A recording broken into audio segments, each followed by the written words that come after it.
Now we have to start the topic, that is types of taxes.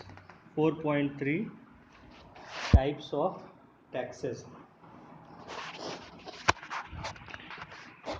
Now we already studied that what is the purpose of taxation, why government imposes tax, and we understood that there are two types of taxes. One is called direct tax and another is called indirect tax. Then we also studied about the some principles for making a tax system. What type of tax system we should adopt. For that we studied some principles or canons कि किसी भी जगह पर किस तरह की tax व्यवस्था होनी चाहिए। और आपने पढ़ा कि टैक्स व्यवस्था किसको कहते हैं, यानी किन किन लोगों से कितना टैक्स किन चीज़ों पर लिया जाएगा, किन लोगों से लिया जाएगा, किन चीज़ों के ऊपर लिया जाएगा टैक्स और कितना लिया जाएगा। ठीक है, ये पूरे जो व्यवस्था होती है, सिस्टम, उसको हम कहते हैं टैक्स सिस्टम, है ना। तो टैक्स सिस्टम हम कौन सा अडॉप्ट करेंगे, यानी किस तरह के टैक्सेस हम अपने यहाँ टैक्स सिस्टम इम्प्लीमेंट करेंगे, उसके लिए हमने पढ़ा था कुछ कैनन्स, कल पढ़ा था हमने। तो उनको देखते हुए जो भी हमें सही लगेगा अपने यहाँ टैक्स, वैसा हम किसी भी देश में एक टैक्स सिस्टम लागू करते हैं। ये सब तो हमने समझा। अब हम समझेंगे कि किस तरह के क्या क्या टैक्स होते हैं, उनके बारे में जानेंगे। Types of taxes. ना, फर्स्ट इज डायरेक्ट टैक्सेस। मैं आपको इसके बारे में बता ही चुका हूँ कि जो बिल्कुल सीधा सीधा, ठीक है, जिस पर लगाया जाता है उसी से वसूला जाता है, जिस पर लगाया जाएगा उसी से सीधे सीधे वसूला जाएगा, ऐसा कोई भी टैक्स को हम डायरेक्ट टैक्स कहेंगे। देखिए क्या है, a tax imposed on an individual or organization which is paid directly is a direct tax। सीधा सीधा बात है कि जो या तो किसी एक व्यक्ति इंडिविजुअल पर लगाया जाता है या किसी ऑर्गेनाइजेशन पर लगाया जाता है, और जो कि डायरेक्टली उसके द्वारा ही पे किया जाता है, उसमें बीच में कोई और नहीं आएगा, उसी के द्वारा सीधे सीधे पे कर दिया जाता है जो लगाने वाला है उसको। तो ऐसे टैक्स को हम कहते हैं direct tax. A tax imposed on an individual और organisation which is paid directly is a direct tax. The burden of a direct tax can not be shifted to others. देखिए बहुत अच्छी लाइन है, समझने की बात है कि डायरेक्ट टैक्स जो भी है उसका बोझ, उसका बर्डन किसी और पर ट्रांसफ़र नहीं किया जा सकता है। डायरेक्ट टैक्स का बोझ किसी और पर ट्रांसफ़र नहीं किया जा सकता है, यानी कि ऐसा नहीं हो सकता है कि मेरे पर जो डायरेक्ट टैक्स लग रहा है वो मेरी जगह किसी और को देना पड़े, कोई और दे उसको। ठीक है, जैसे आपने पढ़ा था, मैंने बताया था कि इनडायरेक्ट टैक्स है। जैसे हम कोई सामान खरीदते हैं, उस पर हम जीएसटी पे करते हैं, तो वो जीएसटी उसको पे कौन करता है, जो कंपनी बेच रही है या जो सेलर है बेचने वाला, वो पे करता है, दुकानदार पे करता है। लेकिन उसका बोझ किस पर आता है, वो अपनी जेब से पे करता है? नहीं, वो एमआरपी में ऐड करके एमआरपी हम के रूप में हमसे ले लेता है, उसका बोझ हम पर आता है। एक्चुअली वो टैक्स हम पे करते हैं इनडायरेक्टली उस सामान के दाम के रूप में। मैंने समझाया था कि किसी चीज़ का आप अगर यूनिट प्राइस देखते हैं, तो मैंने बताया था एक जगह कि आपको मान लीजिए 350 रुपये यूनिट प्राइस, उस पर टैक्स कितना है, 50 रुपया, तो उसका टोटल प्राइस कितना हो जाता है, 400 रुपीज़, जो कि हमें पे करना पड़ता है as a customer, as a consumer. और जब हम 400 रुपीज़ उस सेलर को पे करते हैं, तो वो उसमें 350 रुपीज़ अपने प्राइस, अपने इसके इनकम के रूप में रख लेता है, और 50 रुपीज़ जो है वो जीएसटी के रूप में जमा करता है सरकार को। तो जो जीएसटी है वो तो जमा कर रहा है जो दुकानदार है, सेलर है, जो भी वो पे कर रहा है, लेकिन उसके सर पे उसका बोझ नहीं आ रहा है। वो अपना बर्डन जो है वो टैक्स का वो हमसे वसूल रहा है, हमें बियर करना पड़ रहा है। 350 की चीज़ 400 की हो जा रही है हमारे लिए। उसको तो बस लेन देन करना है, हमसे लेना है, सरकार को जमा करना है, हमसे लेना है, सरकार को जमा करना है। तो डायरेक्ट ये तो हो गया, इनडायरेक्ट टैक्स था, तो उसका जो है क्या हुआ कि वो हमसे उससे वसूला जा रहा है, लेकिन वो अपना बर्डन हम पर डाल दे रहा है। ठीक है, कुछ भी महंगा हो रहा है सामान, तो वो क्या होता है, बाजार में सामान महंगा हो जाता है, वो अपना बर्डन सीधे कस्टमर पर डाल देता है कि भाई सामान महंगा हो गया तो ज़्यादा पैसा दीजिए, हम क्यों बियर करेंगे। सो बट डायरेक्ट टैक्स में क्या है कि ये जिस पर टैक्स लगाया जाता है, जिससे बस उसका जो बोझ है, उसका जो बर्डन, वो किसी और पर नहीं बल्कि उसी पे रहेगा, यानी उसी को अपने ही जेब से देना पड़ेगा, कस्टमर की जेब से निकाल के नहीं दे सकता है। ये होता है डायरेक्ट टैक्स। इसलिए इस लाइन का मतलब है कि the burden of a direct tax can not be shifted to others.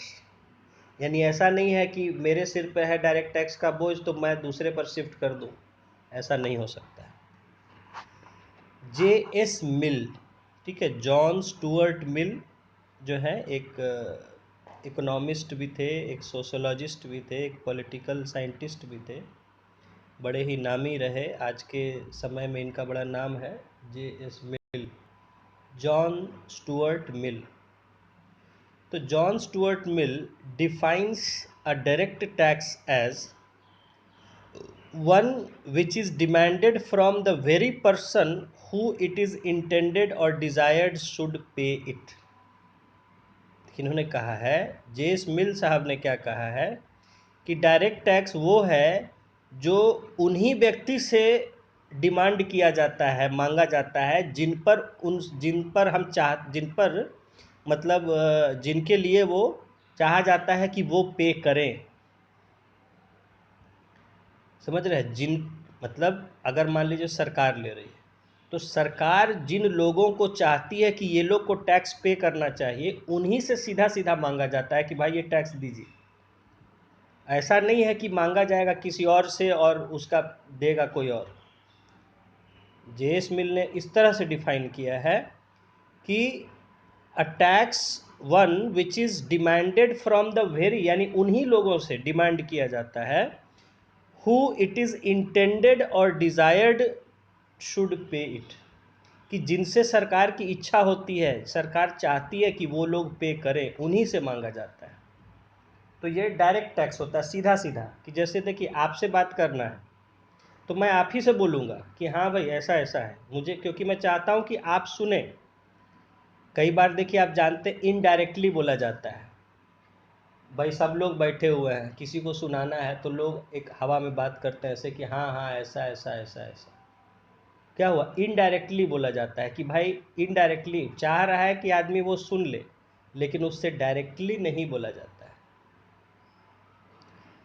ठीक है, जैसे मेरे साथ एक बार हुआ जब मैं स्कूल में था, तो अच्छा था पढ़ने में काफ़ी, तो ठंड के दिन थे और नैनीताल में थे। तो मैंने क्या किया कि अपना जो है मेरा जो डेस्क चेयर था वो मैं थोड़ा पीछे, एक हमारी खिड़की थी जो कि मतलब काफ़ी पीछे थी, वहाँ तक हम लोग का बैठने का जगह नहीं था, तो मैं लेके पीछे चला गया क्योंकि वहाँ खिड़की से धूप आ रही थी, वहाँ जाके बैठ गया। तो हमारे टीचर जो है देखे हमें बहुत मानते थे, तो उन्होंने मुझे टोकना, उनको लगा कि भाई ये चीज़ है कि भाई धूप में जाके मज़े ले रहा, हम भी पढ़ाई में ध्यान नहीं, धूप ही में डूबे हुए थे। तो उन्होंने लड़कों से कहना शुरू किया कि देखिए कुछ बच्चे होते हैं अपने आप को तीसमार खां समझ लेते हैं, अच्छे नंबर आ नहीं जाते हैं कि जो है वो दूसरी दुनिया में बिल्कुल उनके मगन हो जाते हैं, ध्यान देना बंद कर देते हैं। तो देखिए क्या हुआ, वो चाह रहे थे कि मैं सुनूं, लेकिन मुझसे सीधा नहीं कहा उन्होंने, बच्चों से कह रहे थे और बच्चों से मैं सुना, तो मैं समझ गया कि मुझे कहा जा रहा है, तो मैं अपना उनको माफ़ी बोल के और डेस्क लेके आ गया, और बाद में उनसे मैंने जाके बोला सॉरी, मैं आगे से ऐसा नहीं करूँगा। तो इनडायरेक्ट मुझे सुनाना चाह रहे थे वो, लेकिन मुझसे डायरेक्टली नहीं बोले, वो बोले किसी और से। डायरेक्ट होता कि सीधे सीधे वो मुझे बोलते कि हाँ भाई ये डेस्क लेके वहाँ के चले गए हो, अपनी जगह पर आओ। उसी तरह डायरेक्ट टैक्स जो है, जिससे सरकार चाहती है लेना, उसी से डिमांड किया जाता है कि हाँ भाई तुम ये टैक्स पे करो। यहाँ इनडायरेक्ट नहीं, यही जे स्मिथ साहब कह रहे हैं कि he defines a direct tax as one which is demanded from the very, यानी सेम, पहले वेरी कहा जाता था, सेम आज जैसे हम यूज़ करते हैं वर्ड, तो the very persons who it is intended और desired should pay it. Some direct taxes are, अब देखिए कौन कौन से डायरेक्ट टैक्सेस होते हैं। इनकम टैक्स नंबर 1, सबसे पहले है income tax, most important. Wealth tax and corporation tax, ये 3 टैक्स होते हैं कॉमनली, और भी होते हैं लेकिन ये कॉमनली है जो आप सुने होंगे, देखे होंगे। तो these are the 3 common direct taxes. सबसे पहले इनकम टैक्स, इनकम टैक्स तो सुने ही होंगे कि इनकम टैक्स होता है। फिर होता है वेल्थ टैक्स। देखिए इनकम टैक्स तो आप इतना जानते होंगे कि इनकम पर लगाया जाता है, और जिस व्यक्ति की इनकम होती है उसी पर लगाया जाता है, उसी से वसूला जाता है। मान लीजिए जैसे अभी आपको हम कल बता रहे थे कि इस बार के नए जो स्लैब्स आए हैं इनकम टैक्स के, कि 0 to 3 lakh no tax, 3 lakh to 7 lakh 5%, 7 to 10 lakh 10 to 15, ऐसे अलग अलग परसेंटेज है। तो मान लीजिए मेरा इनकम है 10 लाख रुपया, तो वो 10 लाख रुपया पर जो टैक्स लगेगा वो मुझ पर लगेगा क्योंकि मेरी इनकम है। अगर मेरी इनकम नहीं होगी तो मुझ पर नहीं लगेगा, लेकिन मेरी इनकम है और मुझ पे लगेगा और मुझे ही देना पड़ेगा अपनी जेब से। मैं ये नहीं कह सकता हूँ कि हाँ भाई अभिषेक मेरा टैक्स भर दीजिए और आप भरिएगा तो मेरे लिए वैलिड नहीं माना जाएगा। तो जिस पर लगेगा उसी को देना होता है। तो इनकम टैक्स तो आप जानते हैं कि इनकम पर लगता है। दूसरा हो गया वेल्थ टैक्स, ये वेल्थ यानी संपत्ति पर लगता है। तो जैसे किसी के पास कोई जायदाद है, कोई संपत्ति है, कोई ज़मीन है, कोई मकान है, किसी भी तरह की संपत्ति है, तो उस पर टैक्स लगता है जब आप उसको खरीदते हैं या किसी से मिलता है। तो संपत्ति पर लगने वाला जो कर होता है, टैक्स होता है, हिंदी में टैक्स को कर भी कहते हैं। तो या हाँ, तो उसे कहते हैं wealth tax. And corporation tax, फिर एक होता है कॉरपोरेशन टैक्स, निगम कर। तो जो नगर निगम होता है उसके द्वारा ये लगाया जाता है। तो निगम का जो टैक्स होगा, तो मैं ये नहीं कह सकता हूँ कि मेरा पड़ोसी से दे दो भाई या उससे वसूलो, नहीं, निगम मेरे लिए काम कर रहा है तो हर व्यक्ति के लिए, साफ सफाई हो रहा है सड़क का, घर का कचरा उठा रहा है, तो वो उसी से लेगा जिसके घर से जा रहा है, थोड़े किसी और से लेगा। तो ये जो है कुछ कॉमन डायरेक्ट टैक्स हैं, income tax, wealth tax and corporation tax. देखिए बॉक्स में इंफॉर्मेशन दिया हुआ है। In India income tax was introduced for the first time in 1860 by Sir James Wilson in order to meet the losses sustained by government on account of mutiny of 1857। तो भारत में पहली बार income tax जो है लाया गया था 1860 में sir James Wilson के द्वारा। किस लिए टैक्स लगाया गया था?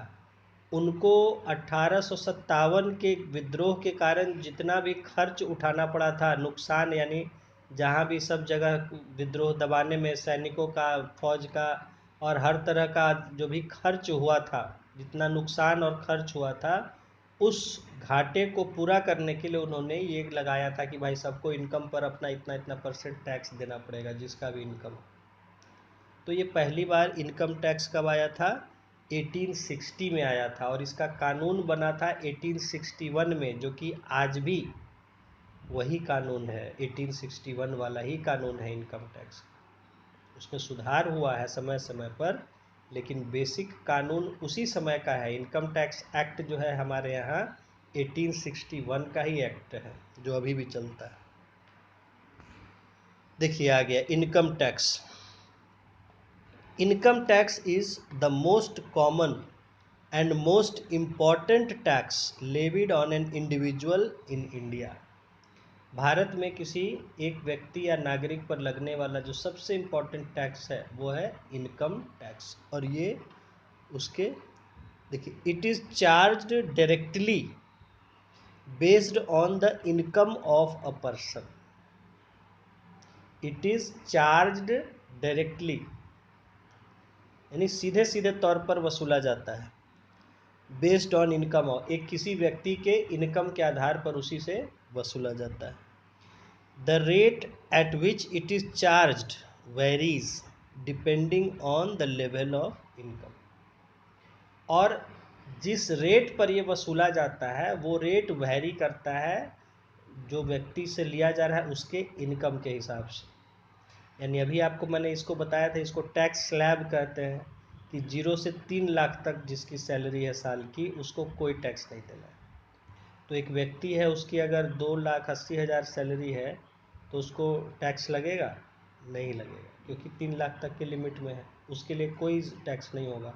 लेकिन दूसरा व्यक्ति जिसका इनकम जो है 5 लाख होगा, उसको टैक्स लगेगा? ज़रूर लगेगा, क्योंकि 3 से 7 लाख में टैक्स है। तो देखिए 2,80,000 वाले की जो है वो नहीं लगेगा टैक्स, लेकिन 5 लाख वाले का टैक्स लगेगा, क्योंकि वो अलग अलग इसके टैक्स स्लैब में आते हैं।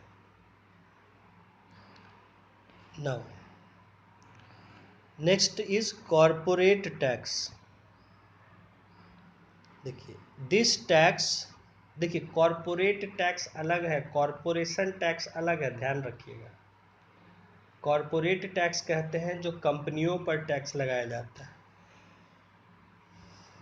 कॉरपोरेशन टैक्स कहते हैं जो कॉरपोरेशन, म्यूनिसिपल कॉरपोरेशन टैक्स लगाता है, नगर निगम जो टैक्स लगाता है, corporate tax. This tax is levied on companies that exist as separate entities from their share holders. एक डेफिनेशन दिया गया है कि जो कॉरपोरेट टैक्स है वो ऐसी कंपनियों पर लगाया जाता है जो कि अपने शेयर होल्डर से अलग उसका अस्तित्व होता है। ऐसी कंपनियों पर कॉरपोरेट टैक्स लगाया जाता है। It is charged on royalties, interest gains from sale of capital assets located in India and fees for a technical services and dividends. अब इसमें देखिए किस किस चीज़ पर लगाया जाता है ये कॉरपोरेट टैक्स। रॉयल्टीज़, मैंने आपको रॉयल्टी के बारे में बताया था कि जब भी कोई किसी को कोई राइट, कोई कोई पेटेंट, कोई कॉपीराइट वगैरह आपको बताया था, तो उस पर जो है रॉयल्टी, कोई भी चीज़ जिसका मुझे अधिकार है, मेरे पास पेटेंट है या कॉपीराइट है, वो जब छपेगा, कोई छापेगा, तो उसको छापने के पहले मुझे रॉयल्टी देना पड़ेगा उस चीज़ के लिए, इसी को कहते हैं रॉयल्टी। तो कंपनियों को अगर कोई रॉयल्टी मिलता है किसी से, तो उस रॉयल्टी पर भी ये टैक्स लगेगा, उसमें ये जोड़ा जाएगा रॉयल्टी जो है। और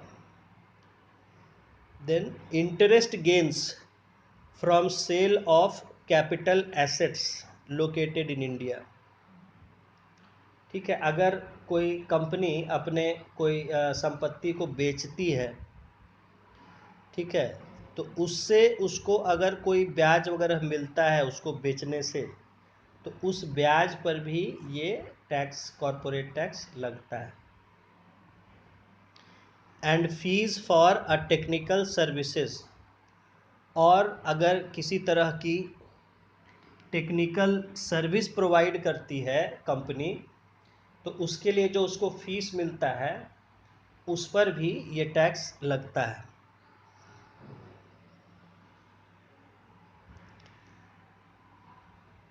एंड डिविडेंड्स, और जो उसको डिविडेंड मिलता है उस पर भी लगता है।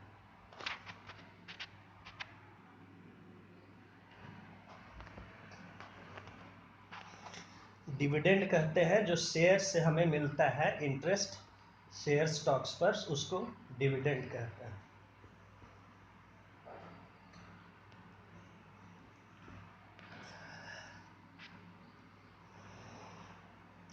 तो इन सब को जोड़ा जाता है आपके जब कॉरपोरेट टैक्स कैलकुलेट किया जाता है।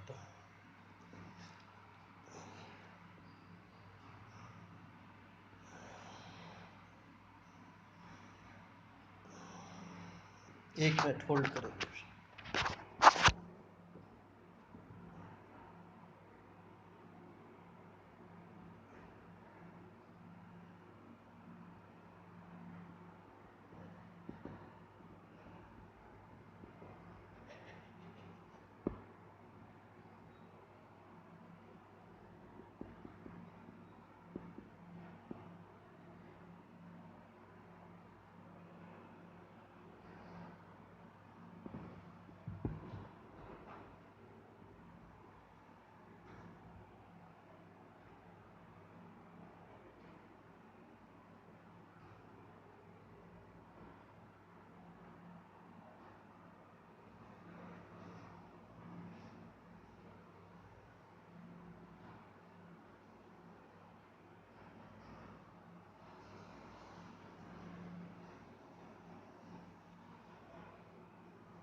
हाँ, तो देखा आपने कॉरपोरेट टैक्स में क्या क्या कैलकुलेट किया जाता है किसी कंपनी का। तो सबसे पहले उस कंपनी का जो भी रॉयल्टी उसको मिलता है, उसको जो भी ब्याज मिलता है संपत्ति वगैरह को बेचने से, और उसको अपने टेक्निकल सर्विस देने के लिए जो भी फीस मिलता है। जैसे कोई भी कंपनी अपना सेवा किसी को काम कोई करती है किसी के लिए, तो उसके लिए उसको जो भी उसको पैसा मिलता है that is fees and dividends, और उसके जो स्टॉक शेयर्स वगैरह जो होते हैं उस पर जो इंटरेस्ट मिलता है, इन सब को जोड़ के, ठीक है, उससे कॉरपोरेट टैक्स उस पर लगाया जाता है। Foreign companies are taxed on the income that it arises in India. Foreign company को जो है वो इंडिया में जो इनकम कमाते हैं उस पर टैक्स लगाया जाता है।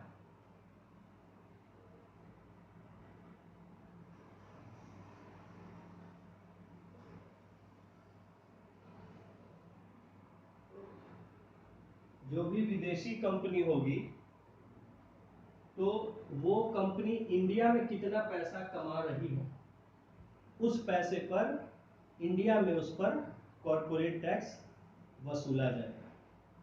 ठीक है, जितना इंडिया में वो कमाई कर रही है, ठीक है, उसी पर उससे कॉरपोरेट टैक्स लिया जाएगा विदेशी कंपनियों को। तो ये हो गया हमारा कॉरपोरेट टैक्स। देखिए यहाँ पर क्या है, बॉक्स में उसका स्लैब परसेंटेज दिया हुआ है। इनकम अगर Indian companies, for Indian companies if it is less than 50 crore income then 25%, if it is more than 50 crore then 30% corporate tax 30%। Foreign companies के लिए क्या है, दोनों केस में 40%, यानी 50 करोड़ से कम हो या ज़्यादा हो, कितना ही हो, फॉरेन कंट्रीज से, फॉरेन कंपनीज से 40% कॉरपोरेट टैक्स लिया जाएगा। इंडियन कंपनी से 50 करोड़ से कम के लिए 25% है, और 50 करोड़ से ज़्यादा है जिनका, उनको 30%। Then next is wealth tax. देखिए wealth tax is charged on the benefits derived from property ownership.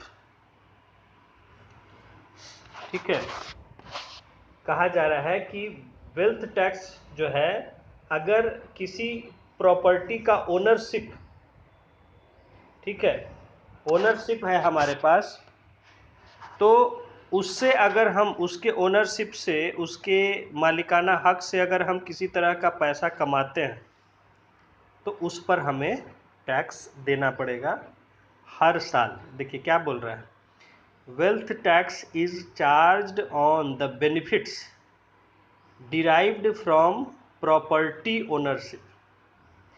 यानी अगर हमारे पास किसी संपत्ति का मालिकाना हक है, हम मालिक हैं किसी संपत्ति के, तो उस संपत्ति से जो भी मुझे फायदा होता है तो उस संपत्ति पर मुझे हर साल वेल्थ टैक्स देना पड़ेगा।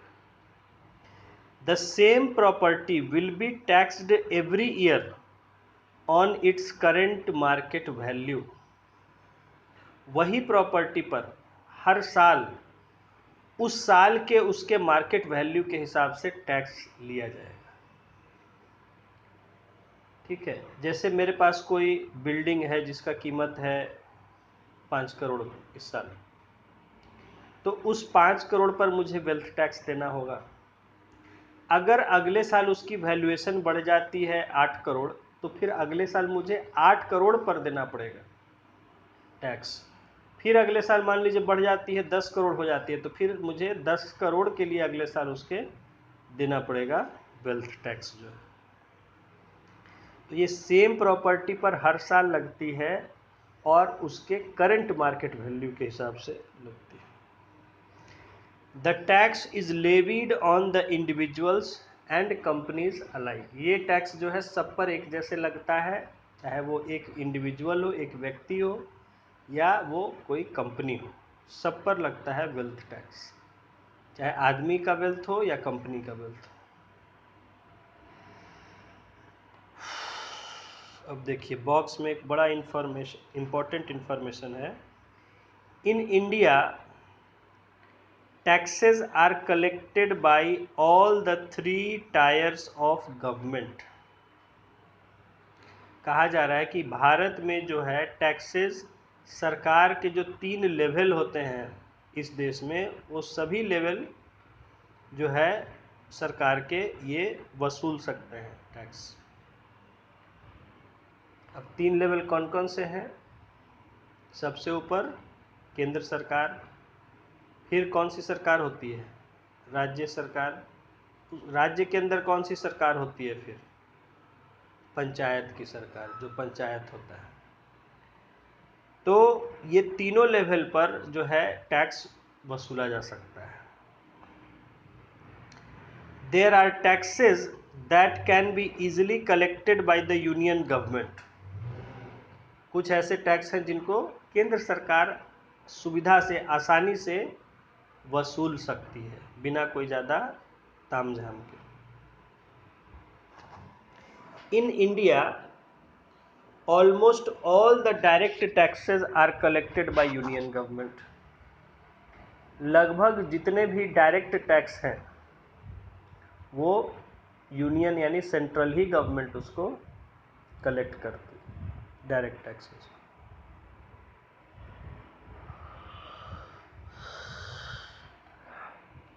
Taxes on goods and services are collected by both union and state governments.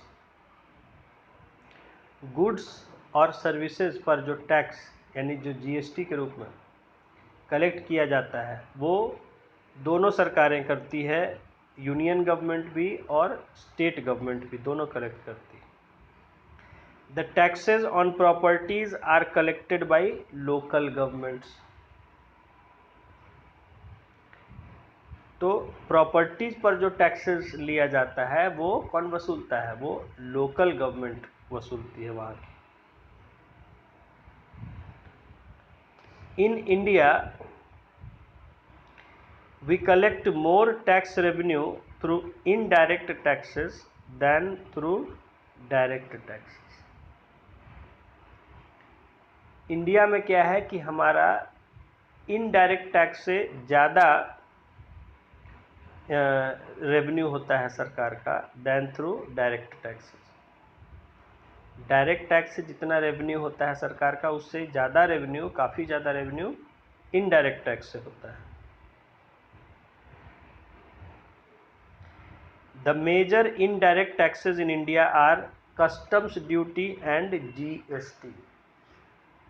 तो मोटे तौर पे कहा जाए कि इंडिया में कौन कौन से इनडायरेक्ट टैक्स हैं, तो एक हो गया कस्टम्स ड्यूटी, सीमा शुल्क, यानी हमारे बाउंड्री के अंदर हमारे देश के सीमा में कोई चीज़ आएगी तो उसको कस्टम्स ड्यूटी देना पड़ेगा। तो ये कस्टम्स ड्यूटी हो गया कि भाई जो सामान अंदर लाएगा उसी को देना है, जो नहीं लाएगा उसको नहीं देना है। तो जितने लोग यहाँ लाएंगे सामान अपना बेचने करने के लिए कोई भी चीज़, उनको कस्टम्स ड्यूटी देना होगा। Number 2 GST, goods and services tax. तो जीएसटी तो आप जानते हैं कि गुड्स और सर्विसेज पर लगाया जाने वाला टैक्स है।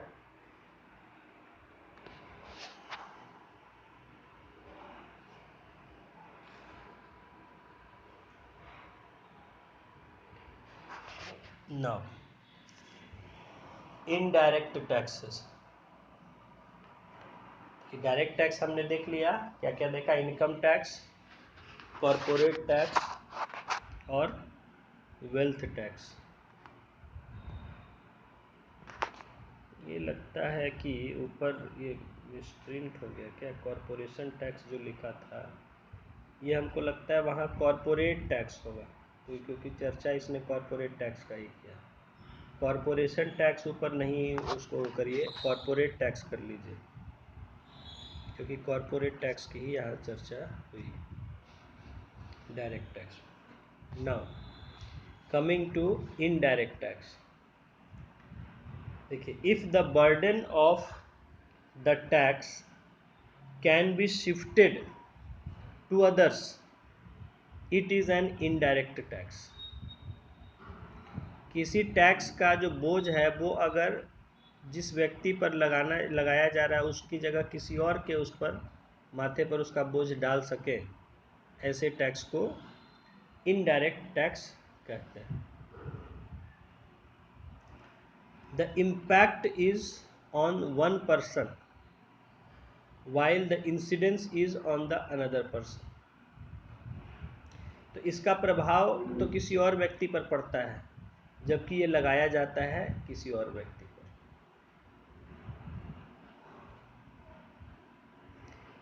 जैसे देखिए कि अच्छा चलिए आएगा आगे।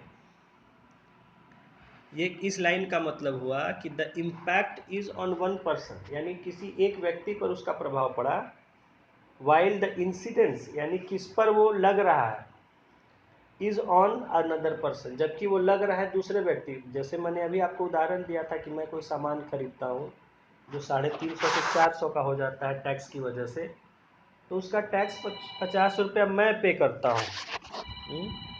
उसका टैक्स जो है मैं पे करता हूँ। एक मिनट होल्ड करें। हेलो, हाँ क्लास में रहे। हाँ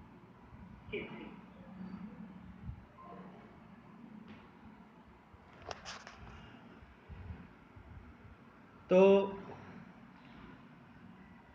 जो है, कहाँ चले गया,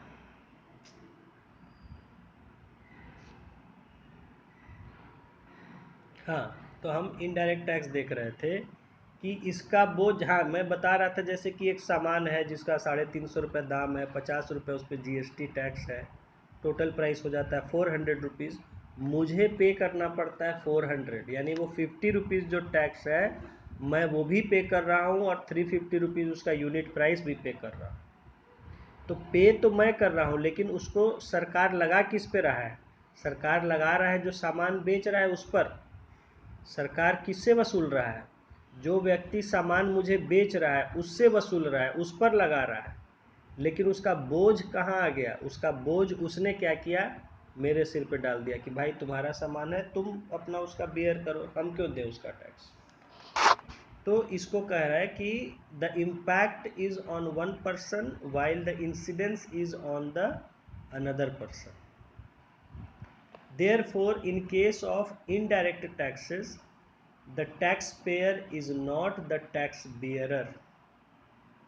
यहाँ कह रहा है कि इनडायरेक्ट टैक्सेस में टैक्स पेयर, जो टैक्स पे करता है, is not the tax bearer, वो टैक्स का बोझ उठाने वाला वो नहीं होता है। इनडायरेक्ट टैक्स में टैक्स पेयर जो है, यानी जिसने पे किया, और टैक्स बियरर जिसने टैक्स का बोझ सहा, दोनों अलग होते हैं। टैक्स पे किसने किया? दुकानदार ने। टैक्स बियरर कौन हुआ? कस्टमर हुआ, कंज्यूमर हुआ। Some indirect taxes are stamp duty. सबसे पहले आता है इनडायरेक्ट टैक्स में स्टैंप ड्यूटी। तो देखिए स्टैंप ड्यूटी जो है वो, जो आप देखे होंगे कि कई बार एग्रीमेंट वगैरह होता है, कोई कानूनी कागज होता है, तो उस पर जो है स्टैंप पेपर लेना पड़ता है उसको बनाने के लिए, एग्रीमेंट को। तो स्टैंप पेपर जो लेता है, बनाता है, वो क्या करता है? स्टैंप ड्यूटी उससे, जब वो स्टैंप पेपर खरीदने जाता है पैसा उससे लिया जाता है, लेकिन उसका बोझ कौन सहता है? वो जिसके लिए वो एग्रीमेंट तैयार करता है उससे वो पैसा लेता है कि हाँ भाई लाइए, मेरा फीस के अलावा स्टैंप पेपर का इतना चार्ज लगा। तो स्टैंप पेपर पर जो स्टैंप ड्यूटी लगता है, स्टैंप पेपर पर, तो वो ड्यूटी किससे? वो हमसे वसूल करता है कि लीजिए भाई एग्रीमेंट कराने का इतना खर्च आया, स्टैंप पेपर का ये खर्च, स्टैंप ड्यूटी इतना। पे वो कर रहा है क्योंकि दुकान से खरीद वो रहा है स्टैंप पेपर, या जहाँ से भी खरीद रहा है, लेकिन उसका बोझ कौन सह रहा है? उसका बोझ जो उसका कस्टमर है, जो पार्टी है जिसके लिए एग्रीमेंट बन रहा है, वो उसका बोझ उठाता है। फर्स्ट हो गया stamp duty, then entertainment tax. Entertainment tax सुने हैं?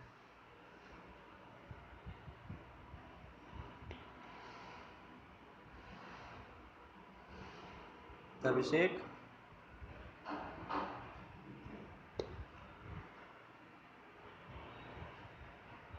अभिषेक,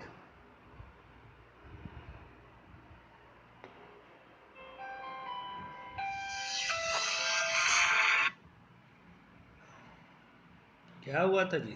सर इधर से हम बोल रहे थे तो एकदम आवाज आ ही नहीं रहा था। अच्छा, एंटरटेनमेंट के बारे में नहीं जानते थे, मतलब कि मूवी देखने जाते हैं उसका क्या? नहीं कभी सुने हैं एंटरटेनमेंट टैक्स? नहीं डायरेक्टली तो मतलब कि हमको लगता है कि टिकट खरीदने जाते होंगे तो उस पर टैक्स लगता होगा, जैसे सर्कस का, मूवी देखने जाने का, यही सब का हम सुने तो नहीं है ऐसे। हाँ, नहीं देखिए आप हॉल का टिकट खरीदे होंगे, हाँ, सिनेमा हॉल का, सिनेमा देखने के लिए तो उस पर कभी लिखा हुआ नहीं देखे एंटरटेनमेंट टैक्स? उसको ध्यान नहीं दिए, वो बहुत ध्यान पहले देखा करते थे, बच्चा थे तब जाते थे, अब उसके बाद से हाँ, कभी गए नहीं तो देखिए सिनेमा जैसे हम देखने। ही लोग जाते थे कभी सिनेमा हॉल में देखने, तो उस समय मुझे याद है कि 6-7 रुपये टिकट होता था। तो उस पर जो है देखिए 50 पैसा या 1 रुपया मतलब 50 पैसा से 60 पैसा या 70 पैसा जो है वो होता था मनोरंजन शुल्क लिखा रहता था, तो वो होता था एंटरटेनमेंट टैक्स।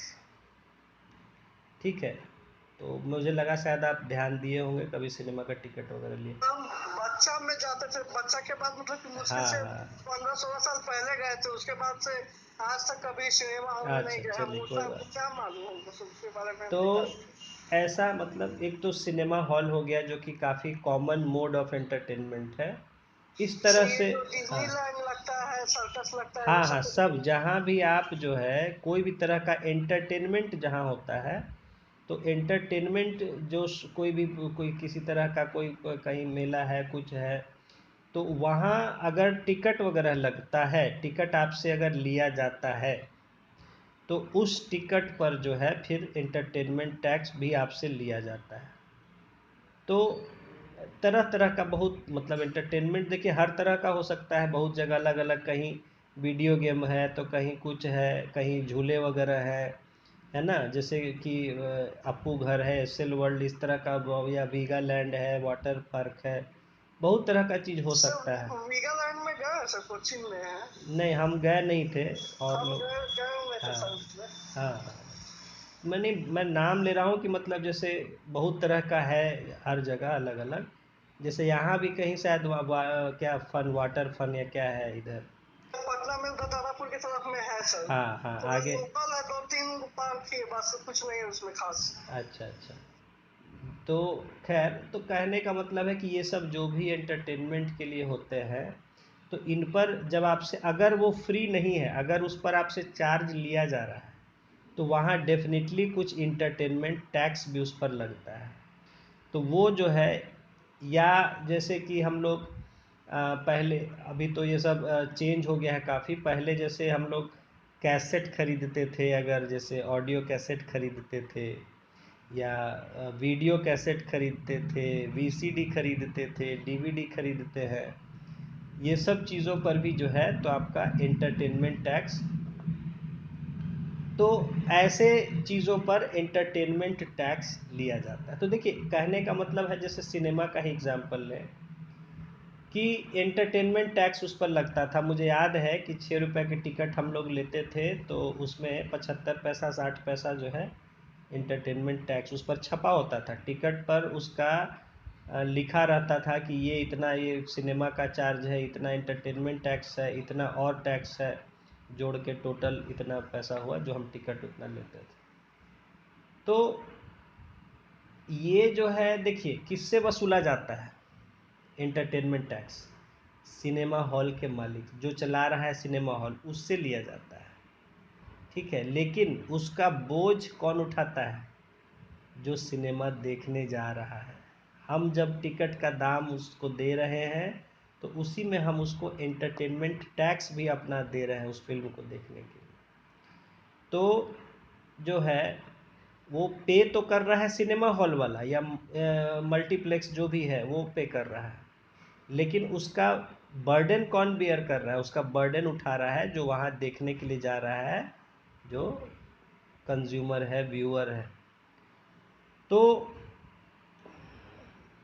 कई बार आप सुने होंगे कि इस फिल्म को सरकार ने टैक्स फ्री कर दिया है, सुने होंगे ऐसा।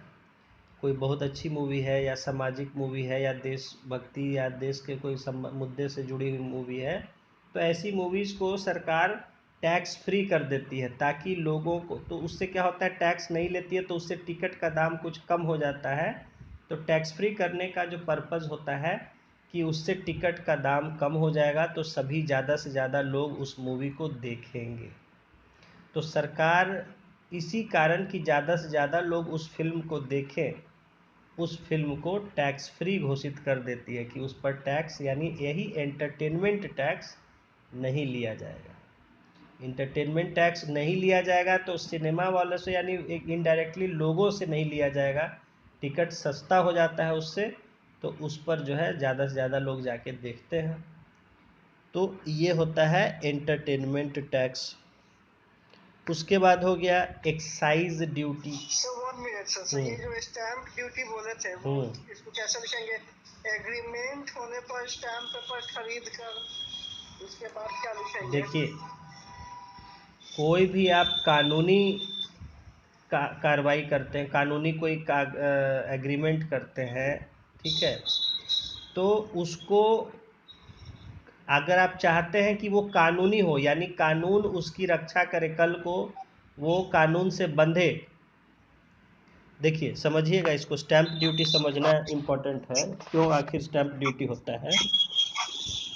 जैसे मैं अपने यहाँ एक किराएदार रख रहा हूँ, तो किराएदार को मैं चाहता हूँ कि वो मेरा जो है कानूनी नियमतः जो है वो मेरा किराएदार बने, टाइम पर अपना पैसा दे, रेंट दे, और ये नियम और शर्तों को माने। अगर वो नहीं करता है ऐसा, तो उसमें जो है सरकार या न्याय कोर्ट जो है मेरा उस पर कार्रवाई करे। मैं ऐसा अगर चाहता हूँ तो उसके लिए मुझे कानूनी एग्रीमेंट करना पड़ेगा उसके साथ। तो एक एग्रीमेंट की शर्तें तय होती हैं, दोनों लोग उस पर एग्री करते हैं कि हाँ ये शर्तें होंगी। उन शर्तों को एक स्टैंप पेपर पर लिख के एग्रीमेंट साइन कराया जाता है। तो जब वो स्टैंप पेपर खरीदा जाता है तो उस स्टैंप पेपर पर प्रिंट होता है स्टैंप, तो वो उसका स्टैंप ड्यूटी उस पर उसका चार्ज ले लिया जाता है कि ये इतना रुपए का स्टैंप है। तो वो जब हम सरकार को स्टैंप ड्यूटी देते हैं तो हम सरकार को उसकी जिम्मेदारी दे रहे होते कि देखिए मैं ये एग्रीमेंट इस पर्सन से कर रहा हूँ, अगर ये इस एग्रीमेंट को फॉलो नहीं करता है तो फिर आपको इसको कराना पड़ेगा इससे। तो इसको लोकल कोर्ट में जा सकते हैं, हाई कोर्ट में भी जा सकते हैं इसको लेके? हाँ, कहीं भी जा सकते हैं। लोकल कोर्ट में पहले जाइएगा, हाई कोर्ट में डायरेक्टली नहीं। हाँ और हाई कोर्ट में तो वो होता है कि अगर जैसे हाई सबका कोर्ट का एक पैसे का वैल्यू तय है, अगर इतना से ज़्यादा का मामला हुआ तो फिर वो हायर कोर्ट में जाएगा, हाई कोर्ट में जाएगा, इस तरह से। हम्म, हाँ, वो डिस्प्यूट कितने पैसे का है उस पर भी होता है। तो कानून वहाँ पर सरकार कानून व्यवस्था हमारे लिए जिम्मेदार हो जाता है। हम्म। कल को वो रेंट देने से मना करता है तो मैं कोर्ट में जाऊंगा कि देखिए मेरा रेंट नहीं दे रहा है, इसको फोर्स कीजिए, तब कोर्ट उसको आदेश देगा कि भाई रेंट दो, नहीं तो उस पर कार्रवाई होगा। तो सर, जैसे तो हाँ, लिखे हम कानूनी शर्तों को स्टैम्प पेपर पर, उसके बाद क्या लिखना है? कानूनी शर्तों को स्टैम्प पेपर पर स्टैम्प पेपर एग्रीमेंट। पर एग्रीमेंट कराने के लिए ओके। या कॉन्ट्रैक्ट कराने के लिए दिया जाने वाला टैक्स या कॉन्ट्रैक्ट। ड्यूटी, टैक्स नहीं ड्यूटी होता है।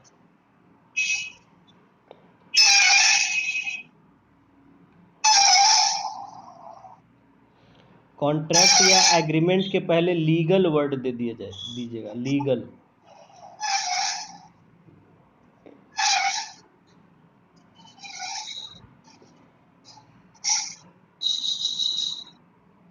लीगल एग्रीमेंट या हम्म कॉन्ट्रैक्ट? हम्म लीगल एग्रीमेंट या कॉन्ट्रैक्ट का आने के लिए लिया जाने वाला टैक्स ड्यूटी। हम्म।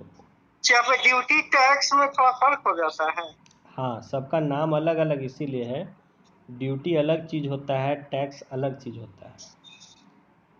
तो खैर, अब यहाँ देखिए कि अब आप मान लीजिए ऐसा किए कि हम गए एक नोटरी के पास गए, वहाँ भाई स्टैम्प पेपर पर एक अपना एग्रीमेंट हम एक अपने किराएदार से करवाए, दोनों लोग उसको साइन किए, फिर वहाँ जो है ऑफिसर ने या जज ने जो भी है उसको वो किया, अटेस्ट किया उसको एग्रीमेंट को, अब वो एग्रीमेंट बन गया।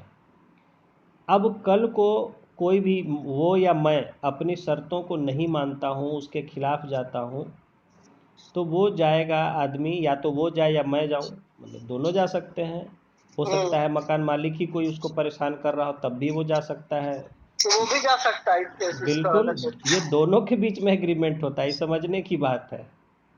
ये एग्रीमेंट ऐसा नहीं कि मकान मालिक के पास होता है, ये दोनों के बीच का एग्रीमेंट होता है, और उसकी कॉपी भी दोनों के पास होनी ज़रूरी होती है। एक कॉपी उसके पास होनी चाहिए, एक कॉपी आपके पास होनी चाहिए। तो ये दोनों पार्टी जा सकता है इसमें। अगर जैसे जो लैंडलॉर्ड है वो अपने कंडीशन को फुलफ़िल नहीं कर रहा है, मान लीजिए वो कह रहा है कि खाली करो तुरंत के तुरंत, जबकि आपका लिखा हुआ है कि आप 1 महीना या 2 महीना का नोटिस देंगे पहले, तब खाली करवाएंगे। तो वैसे केस में वो कोर्ट जा सकता है कि देखिए मुझे परेशान कर रहे हैं लैंडलॉर्ड जो है, वो मुझे कह रहे हैं कि तुरंत खाली कीजिए, जबकि हमने एग्रीमेंट किया था कि 1 महीना या 2 महीना पहले नोटिस देना पड़ेगा। तो वैसे में कोर्ट हमको बोलेगा कि भाई क्या बात है, क्यों परेशान कर रहे हैं। तो वो भी जा सकता है, या लैंडलॉर्ड जा सकता है कि अगर वो रेंट नहीं दे रहा है या कोई मकान में डैमेज कर रहा है या कोई ऐसी चीज़ कर रहा है जो मना किया हुआ है उस एग्रीमेंट में, तो दोनों ही पार्टी जा सकते हैं, क्योंकि दोनों के बीच का एग्रीमेंट है। और जब जाएगा, जो भी व्यक्ति जाएगा कोर्ट में, तो कोर्ट उस पर सुनवाई करेगा, बहस होगा, उसके बाद फिर जब फैसला आएगा तो वो पुलिस को या जिसको भी ऑर्डर देगा कि जाइए ऐसा ऐसा कराइए। तो ये सब पूरा कार्रवाई, पूरा व्यवस्था चलाने में पैसा कहाँ से आएगा? आपको पता है कि कोई भी व्यवस्था चलाने में बहुत खर्च आता है। तो उसी खर्च को जुटाने के लिए ये स्टैंप ड्यूटी लिया जाता है। ड्यूटी मतलब क्या होता है यहाँ पे? टैक्स देखिए, होता है ड्यूटी आपके लिए तो समझिए कि एक तरह से टैक्स है, ठीक है, लेकिन इन सब का थोड़ा सा जाइएगा बिल्कुल लीगल डेफिनेशन और तौर तरीका कैसे लगता है कि, तो वहाँ पर ये सब अलग अलग चीज़ें हो जाती है। Duty is a different thing, tax is a different thing, ठीक है। फिर और होता है एक सेस होता है, वो अलग हो जाता है, ठीक है। सेस, ड्यूटी, लेवी एक होता है वो अलग, ये सब अलग अलग वर्ड है। लेवी वसूलना ना? लेवी वसूलना भी होता है, लेवी एक टैक्स को भी कहता है, ठीक है। तो ये सब का नेचर अलग अलग है। तो ये ड्यूटी को हम लोग अभी टैक्सी के तौर पे समझेंगे ना अभी फिलहाल? फिलहाल आप टैक्सी की तरह समझिए, वही मैं कह रहा हूँ। मतलब हमको अभी फिलहाल हाँ, टैक्सी। आपको टैक्सी समझना है, ठीक है, लेकिन दोनों में फ़र्क होता है थोड़ा थोड़ा, तो वो हमें उतना उसमें नहीं जाना है। तो अगर कोई पूछेगा तो अगर हम ड्यूटी को टैक्स बोल देंगे तो कोई दिक्कत नहीं होगा ना ये एग्जाम नहीं इंटरव्यू नहीं, ये इतना सब में? नहीं, इतना उतना नहीं सर, डिप्टी तो नहीं ना? नहीं नहीं। तो अब देखिए कि यहाँ हम बता रहे थे कि स्टैंप ड्यूटी क्यों लिया जाता है। भाई, आपके लिए न्याय व्यवस्था चलाई जा रही है, कानून व्यवस्था आपके लिए जुडिशरी चलाई जा रही है, तो उस जुडिशरी का वो किसके लिए चलाई जा रही है? हम कंज्यूमर्स के लिए, हम आम आदमी के लिए। तो इसीलिए उसका चार्ज किससे लिया जाएगा? हमसे लिया जाएगा। हमारी केस की सुनवाई हो रही है, हमारे लिए जज जो है सुन रहे हैं, बहस कर रहे हैं, सब हो रहा है प्रोसीडिंग, तो उसका चार्ज लिया जाएगा। तो वही जो है चार्ज, व्यवस्था को चलाने का चार्ज स्टैंप ड्यूटी के रूप में लिया जाता है, क्योंकि वहाँ वो बंध जाते हैं, सरकार भी बंध जाती है जब हम उसको स्टैंप ड्यूटी दे के एग्रीमेंट करते हैं। तो सरकार की जिम्मेदारी हो जाती है कि अगर कोई भी उस नियम को पूरा नहीं करता है तो उसके जो है सरकार उसकी खैर खबर लेगा कि हाँ भाई क्यों ये ऐसा नहीं कर रहे हो, क्या दिक्कत आ रही है या क्यों कर रहे हो ऐसा। तो इसीलिए सरकार का जो काम वहाँ मिल जाता है, काम बढ़ जाता है, तो उसी के लिए वो स्टैंप ड्यूटी वसूलती है लोगों से। तो ये हो गया स्टैंप ड्यूटी। कुछ है जो मतलब कि एग्रीमेंट वाला स्टैम्प पेपर है बस वही उसी का इनडायरेक्ट टैक्स? हाँ हाँ, ओके। देखिए stamp duty is a tax that is paid on official documents. वही जो कानूनी कागज़ किसी तरह का होगा उस पर जो है स्टैंप ड्यूटी पे किया जाता है, लाइक मैरिज रजिस्ट्रेशन और documents related to a property and in some contractual agreements. यानी कि शादी का अगर रजिस्ट्रेशन वगैरह हो रहा है वहाँ पर स्टैंप ड्यूटी लिया जाता शादी में क्या मतलब शादी तो परमानेंट ना हो गया, जिंदगी भर के लिए है। बन नहीं गया नहीं, फिर? शादी परमानेंट तो हो गया, तो शादी भी जैसे रजिस्ट्रेशन कराना पड़ता है, अब कंपलसरी हो गया है मैरिज को रजिस्ट्रेशन कराना। मैरिज मैरिज रजिस्ट्रार के पास जाके शादी को रजिस्टर कराना होता है कि हाँ हम दोनों पति पत्नी हैं। तो वहाँ पर शादी हो गया तो हो गया, ठीक बात है। एक मिनट से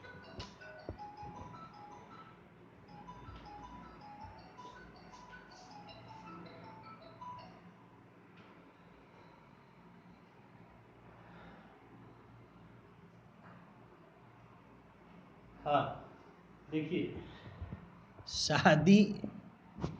शादी होती है तो ठीक है, आपको इतना ही अब तक समझ आया होगा या जानते होंगे कि शादी हो गई भाई, लड़का लड़की देखा गया, तय किया गया, शादी हो गई। क्या शादी सिर्फ जो है दो परिवारों के बीच का चीज़ है? शादी में लड़का पक्ष हुआ लड़की पक्ष हुआ, दोनों में बीच में लड़की देख लिया गया या लड़की वालों ने भी लड़का देख लिया, पसंद कर लिया, आपस में शादी, इतना ही है शादी? देखिए, शादी के लिए भी नियम कानून है इस देश में, क्योंकि हम लोग जहाँ पहले इतना अवेयरनेस नहीं होता था, ठीक है, इतना लोग नियम कानून के चक्कर में नहीं पड़ते थे, तो तब तक तो ठीक था, कोई मतलब नहीं रहता था। दिन साल ज़िंदगी भर तो गृहस्थी चलानी है आदमी को, शादी करके आटा चक्की करना है, बाल बच्चों को बड़ा करना है, तो यही सब में बिजी रहता था। अभी भी उसी में बिजी रहता है, कहने का मतलब है। लेकिन शादी सिर्फ दो परिवारों के बीच की चीज़ नहीं है कि शादी ब्याह हो गया, अपना शादी करके रह रहे हैं, बच्चे हैं उनको दे, नहीं। शादी जो है वो एक सामाजिक, it is a social contract, एक सामाजिक वो एक कॉन्ट्रैक्ट होता है। तो marriage is a social contract, उसके कुछ नियम कानून होते हैं, हर जगह ये होता है, यही नहीं हमारे ही देश, हर पूरे दुनिया में होता है। तो marriage is done under some laws, कुछ कानूनों के तहत शादी किया जाता है। तो जैसे जो भी शादियां होती हैं, तो वो शादी जो है इनडायरेक्टली, हम अगर ज़्यादा पढ़े लिखे लोग नहीं होते हैं तो वो इस बात को जानते भी नहीं हैं, समझते भी नहीं हैं, लेकिन जो भी शादी होती है वो एक नियम कानून के तहत होती है। जैसे अगर हिंदू धर्म में शादी हो रही है, हिंदू लोगों के बीच में, यानी एक हिंदू लड़का हिंदू लड़की से शादी कर रहा है, सर दूसरा हो गया तो मुस्लिम हो गया तो? आप बता रहे हैं। तो अगर हिंदू लड़का एक हिंदू लड़की से शादी कर रहा है, यानी पूरी तरह उसमें हिंदू रीति रिवाज से हो रहा है, तो वो Hindu marriage act, Hindu marriage act है हमारे देश में, उसके तहत, उसके नियम के तहत होता है। उसी तरह हर धर्म का है, मुस्लिम का है तो मुस्लिम का मैरिज एक्ट है अपना, ठीक है, सब धर्म का अपना अपना मैरिज एक्ट है। और जहाँ इंटर रिलीजन है, हिंदू मुसलमान कर रहा है, हिंदू क्रिश्चियन कर रहा है, उसके लिए है स्पेशल मैरिज एक्ट, वो स्पेशल मैरिज एक्ट के तहत आता है। तो जैसे किसी ने शादी किया, एक हिंदू लड़के ने हिंदू लड़की से शादी किया,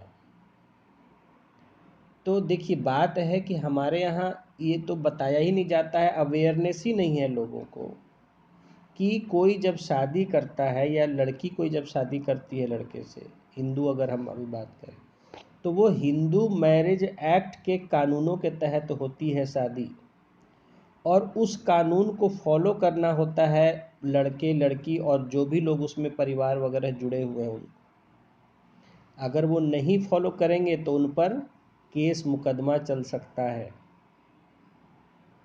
तो जैसे उसमें कुछ बातें, जैसे मैं बताऊं कि एक पति अपने पत्नी से किस तरह का व्यवहार करेगा, एक पत्नी पति से किस तरह का व्यवहार करेगी, सास ससुर किस तरह का व्यवहार करेंगे, ये सब के लिए कानून है।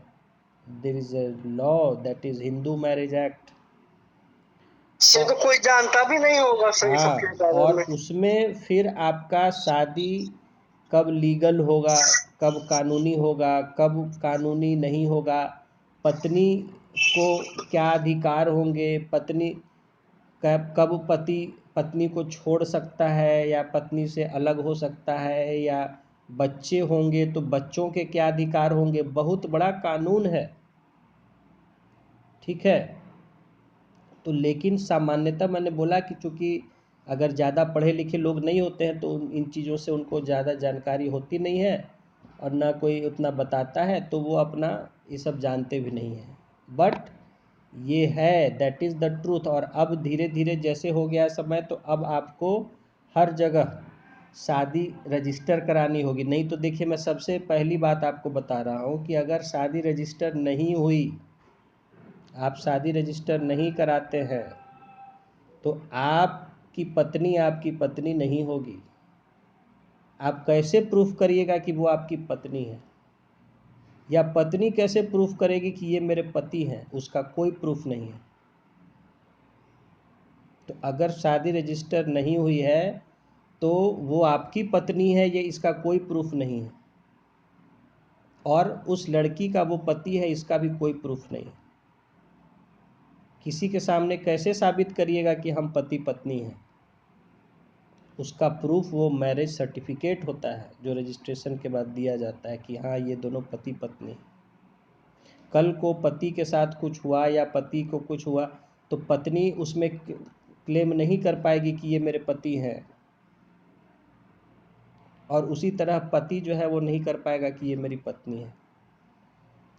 तो जहाँ तक लोग गवर्नमेंट में इन्वॉल्व नहीं होते हैं, गवर्नमेंट जॉब में नहीं होते हैं, तो उतना ज़्यादा पढ़े लिखे नहीं, तो वो लोग इस बात को नहीं कराते हैं आजकल, लेकिन कराना ज़रूरी हो गया है। लेकिन जहाँ गवर्नमेंट जॉब में है या वहाँ तो फिर उसके बिना होना ही नहीं, वहाँ तो ज़रूरी है। वहाँ तो फिर नहीं होगा, आपको मांगा ही जाएगा कि भाई मैरिज सर्टिफिकेट, अगर आप शादीशुदा हैं तो, क्योंकि बहुत सारे नियम कानून फॉलो करने पड़ते हैं।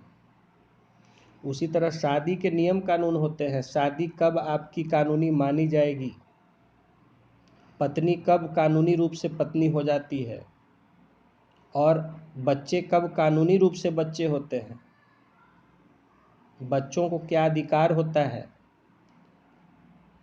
संपत्ति पर क्या अधिकार, बहुत तरह का चीज़ सब इसमें आता है कि कल को आपकी पत्नी को आप पर क्या अधिकार होगा, आपकी संपत्ति पर क्या अधिकार होगा, आपके जो बच्चे होंगे उस पर क्या अधिकार होगा। बहुत सारी चीज़ें हैं जो मतलब तो ये सब जो है जुड़ा होता है अपने अपने धर्म के जो मैरिज एक्ट हैं, या फिर जो स्पेशल मैरिज एक्ट। तो जितने भी इंटर रिलीजन हैं, मतलब शादियां होती हैं, तो वो सब स्पेशल मैरिज एक्ट के तहत होती है, क्योंकि उसमें दोनों एक धर्म के नहीं होते हैं। सब बच्चों पे भी रजिस्ट्री कराया जाता है क्या? बच्चा पर रजिस्ट्री नहीं, तो बर्थ सर्टिफिकेट होता है। तो उस मतलब पे कोई नहीं ना होता है ये रजिस्ट्री, जो बच्चा पैदा स्टैम्प? होता है तो होता नहीं है बर्थ उस पे सर्टिफिकेट? भी नहीं, स्टैम्प? अच्छा अच्छा, हाँ। बर्थ सर्टिफिकेट इशू कराया जाता है ना जी। अब कोई नहीं कराया तो? नहीं कराया तो आपको बच्चा आपका नहीं है, कैसे प्रूव होगा कि आपका बच्चा है? हम्म। कहीं भी जाते हैं एडमिशन कराने तो आपसे बर्थ सर्टिफिकेट मांगा जाता है कि हाँ भाई, बच्चे का बर्थ सर्टिफिकेट लाइए, जिसमें लिखा हुआ है कि आप इसके पिता हैं, ये माता है, यहाँ का आपका पता है, जो भी लोग सब चीज़ है। हम्म। तो बच्चा पैदा होने पर बच्चे का भी रजिस्ट्रेशन, इसीलिए कहा जाता है जन्म का रजिस्ट्रेशन करें, बर्थ सर्टिफिकेट। तो बर्थ सर्टिफिकेट अब बनवाना पड़ता है उसी हॉस्पिटल से जहाँ बच्चा का डिलीवरी होता है, वहीं से मिलता है बर्थ सर्टिफिकेट जो है। तो हर चीज़ में, क्योंकि आप कोई आपके पास कानूनी प्रूफ नहीं है, ठीक है, कल को तो आप बच्चे प्राइवेट प्राइवेट हॉस्पिटल से होगा तो उसको कुछ कर लेना पड़ता है प्राइवेट? सब जगह से मिलता है, जहाँ जन्म होता है वहाँ से। तो उसमें प्राइवेट हॉस्पिटल सरकारी हॉस्पिटल से कुछ लेना देना नहीं उस सर्टिफिकेट से? नहीं नहीं नहीं। कोई प्राइवेट हॉस्पिटल में जन्म लिया हाँ, तो नहीं, उसे कुछ? उससे कोई वो नहीं है उसको। हाँ, रजिस्ट्रेशन उसका वो बता देते हैं कि यहाँ से ले लीजिए सर्टिफिकेट, ठीक है, तो वहाँ से लेना रहता है। कहने का मतलब है कि ये जो भी चीज़ें हैं, चाहे शादी का रजिस्ट्रेशन हो, चाहे बच्चे का रजिस्ट्रेशन हो, वो लीगल प्रूफ होता है, उसके बिना कोई प्रूफ नहीं है। कल को आप ही जाइएगा या पत्नी जाएगी कुछ, तो वो कहेगा आपका पति है, क्या प्रूफ है इसका? आपके पति नहीं है ये, क्योंकि आपके पास कोई प्रूफ ही नहीं है। जैसे आज हम क्या है, कहीं भी अपना पहचान के लिए आधार कार्ड देते हैं ना, हाँ भाई ये मैं ये हूँ, ये मेरा आधार कार्ड है। तो वैसे ही हस्बैंड वाइफ होने का वो कार्ड होता है, मैरिज सर्टिफिकेट, कि हाँ भाई ये मेरी पत्नी है। तो उसके आधार पर बहुत सारे आगे कागज़ बनते हैं, जो और बहुत सारी चीज़ें होती है। तो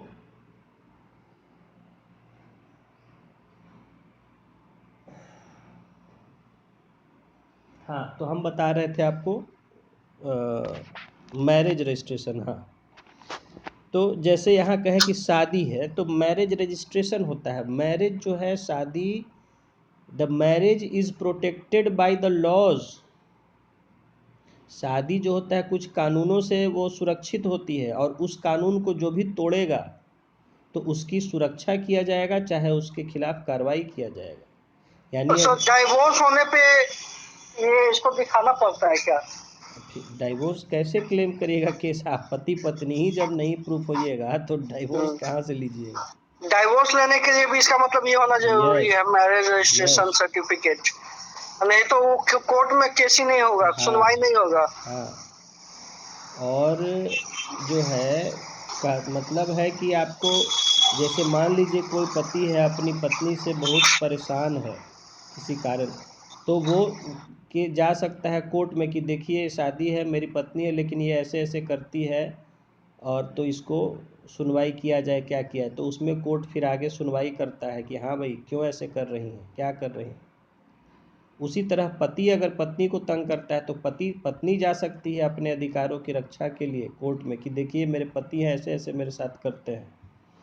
तो वो कैसे जाती है? क्योंकि वो उनकी शादी प्रोटेक्टेड है कानून से, और उसकी जो है उसके कानूनों की रक्षा करेगा कोर्ट, प्रशासन, पुलिस। कहने का मतलब कि जो जिसका रजिस्ट्री नहीं है वो कोर्ट जा ही नहीं सकता। कोर्ट जा ही नहीं सकता है। भाई जज कहेगा तुम्हारा कौन है, कौन लगता है, तो कौन लगता है कैसे कहेगी, क्या कहेगा? तो फोटो, मैरिज का फोटो दिखाने से नहीं हो जाएगा? उस समय फोटो तो नहीं चलता है, वो फोटो से सर्टिफिकेट बनता है। जब आप सर्टिफिकेट जो है बनवाने जाते हैं तो आपका मैरिज का फ़ोटो मांगा जाता है, आपका मैरिज का कार्ड मांगा जाता है, जो मैरिज कार्ड बना था जो है, और दो और कई चीज़ें मांगी जाती हैं। ठीक है, तब उसी के कोर्ट आधार कोर्ट पर, में कहने वाला फोटो का कोई वैल्यू नहीं कोर्ट है। में फ़ोटो का वैल्यू नहीं है। ठीक है, तो इसीलिए बोले कि फोटो कितना भी दिखा देगा, कोई एक्सेप्ट ही नहीं है नहीं, वहां पे। फोटो का कोई वैलिडिटी नहीं ना है। आप फोटो दिखाते रहिए, बोले अब फोटो का कोई वो थोड़ा है, फोटो में आप कुछ भी दिखा दीजिए, फोटो में आप मौज करके कुछ भी दिखा सकते कुछ हैं। भी दिखा दीजिए आप फोटो में। तो फोटो का नहीं, सर्टिफिकेट का वैलिडिटी। अभी देखिए हम ही को बीच में ज़रूरत पड़ा था और मुझे दिक्कत हो गई थी, क्योंकि हमने इनका बनवाया नहीं था शुरू में, और उसके बाद जो है इनका हम यहाँ का पता करवाना चाह रहे थे करंट एड्रेस पर शादी के बाद। तो आधार कार्ड में अपडेट नहीं हो पा रहा था, वो मांग रहा था मैरिज सर्टिफिकेट। मैरिज सर्टिफिकेट दीजिएगा तब ये प्रूव होगा कि आपकी पत्नी है, और इसलिए आपका एड्रेस इनका हो जाएगा। तो ये सब बहुत सारी जगह ज़रूरत पड़ता है कागजी कार्रवाई में। तो मतलब कि शादी के बाद कभी भी बना सकते हैं कि पहले भी रजिस्ट्री किया जा सकता है मैरिज सर्टिफिकेट का?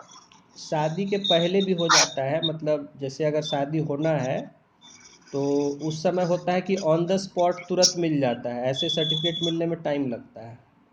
अगर तय हो गई है शादी, डेट वगैरह फिक्स है, तो जाके सूचना दे दिया जाता है कि हम लोग शादी करने जा रहे हैं इस डेट को।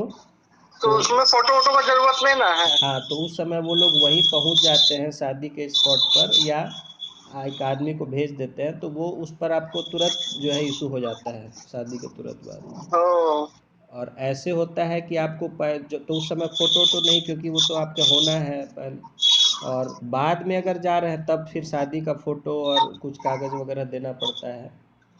तो गवाह लाना पड़ता है, गवाह भी लाना पड़ता है, तब जो है बनता है।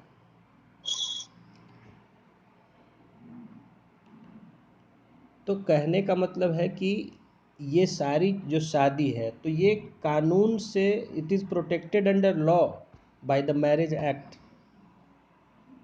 तो वहाँ पर जो है अगर कोई तोड़ता है, कोई मान लीजिए पति है, पत्नी को मेंटेनेंस के लिए खर्चा वर्चा कुछ नहीं देता है, उसको छोड़ दिया है।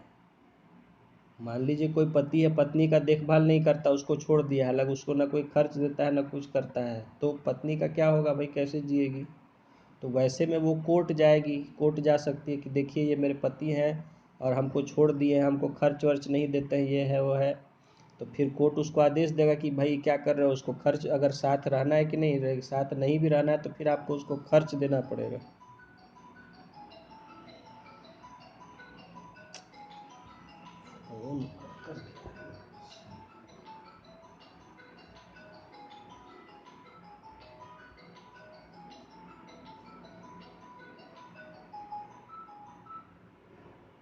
हेलो। हाँ,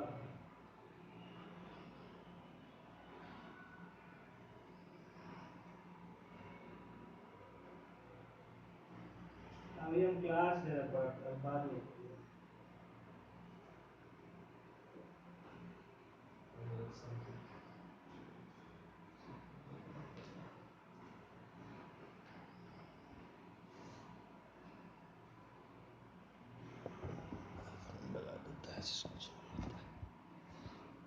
हाँ,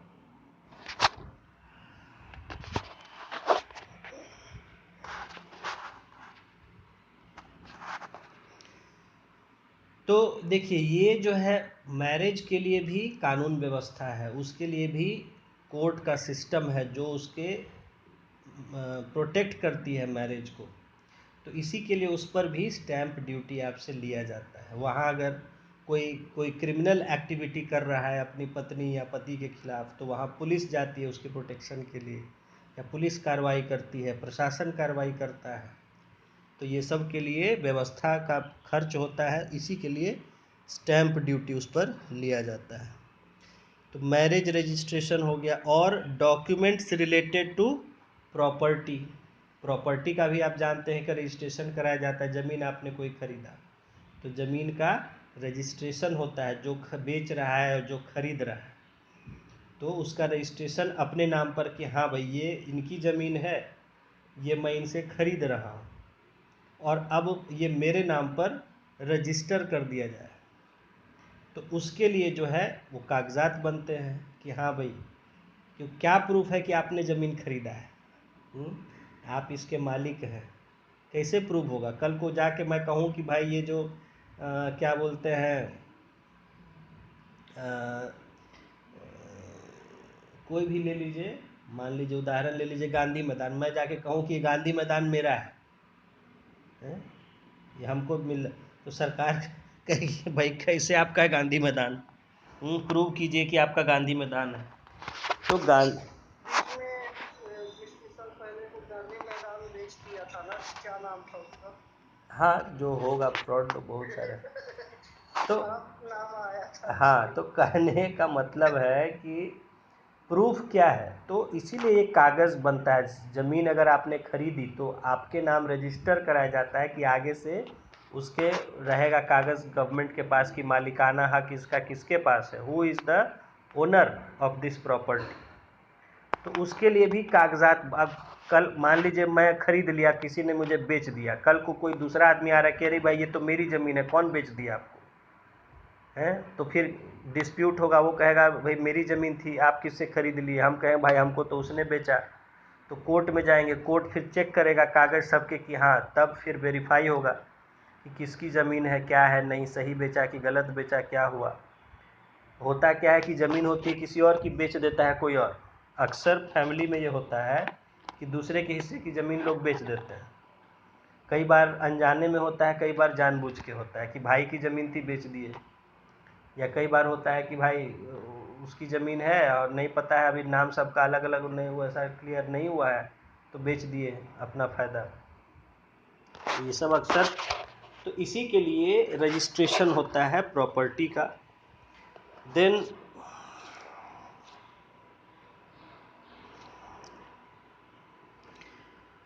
and in some contractual agreements, या जो भी कुछ कॉन्ट्रैक्ट्स किए जाते हैं, कॉन्ट्रैक्ट के तहत एग्रीमेंट किए जाते हैं, वहाँ भी स्टैंप ड्यूटी। तो बेसिकली स्टैंप ड्यूटी समझिए कि कानून व्यवस्था, न्याय व्यवस्था, जुडिशियल सिस्टम को चलाने के लिए खर्च लिया जाता है।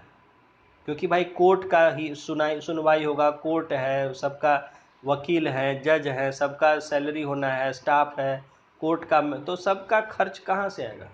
ये खर्च जो है, चूँकि कोर्ट बने हैं जनता की सुनवाई के लिए, तो इसीलिए उनसे उसका चार्ज जो है वो स्टैंप ड्यूटी के रूप में लिया जाता है। देन एंटरटेनमेंट टैक्स, देखिए आ गया। Entertainment tax is a duty that is charged by the government on any source of entertainment provided.